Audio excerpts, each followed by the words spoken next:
Football মাঠ কাঁপানো Cristiano Ronaldo এবার পা রাখছেন সিনেমার জগতে। তবে অভিনয় করতে নয়, আসছেন চলচ্চিত্র প্রযোজক হয়ে। বিখ্যাত ব্রিটিশ পরিচালক ম্যাথিউ ভনের সঙ্গে যৌথভাবে রোনালদো গড়ে তুলেছেন একটি নতুন চলচ্চিত্র প্রযোজনা প্রতিষ্ঠান, যার নাম ইউ আর মার্ভ। এই প্রযোজনা সংস্থার লক্ষ্য একটাই, প্রথাগত চলচ্চিত্র নির্মাণের ভিতে দাঁড়িয়ে নতুন প্রযুক্তির সংমিশ্রণ ঘটিয়ে সিনেমার জগতে এক নতুন ধারা তৈরি করা। রোনালদো এই নতুন অধ্যায় নিয়ে বলেন, এটি আমার জন্য একটি উত্তেজনাপূর্ণ অধ্যায়, কারণ আমি নতুন ব্যবসায়িক সম্ভাবনার সন্ধানে আছি। ইতিমধ্যে তারা একসঙ্গে প্রযোজনা করেছেন দুটো অ্যাকশন ফিল্ম। প্রথম সিনেমার বিস্তারিত খুব শীঘ্রই প্রকাশ পেতে যাচ্ছে।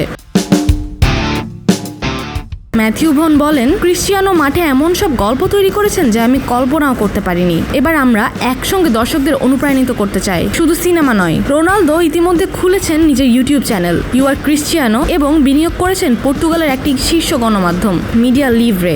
এবার মাঠের রাজা রূপালী পর্দাতেও ঝড় তুলতে আসছেন। রোনালদোর এই নতুন রূপ দেখতে ভক্তরাও ভীষণ এক্সাইটেড।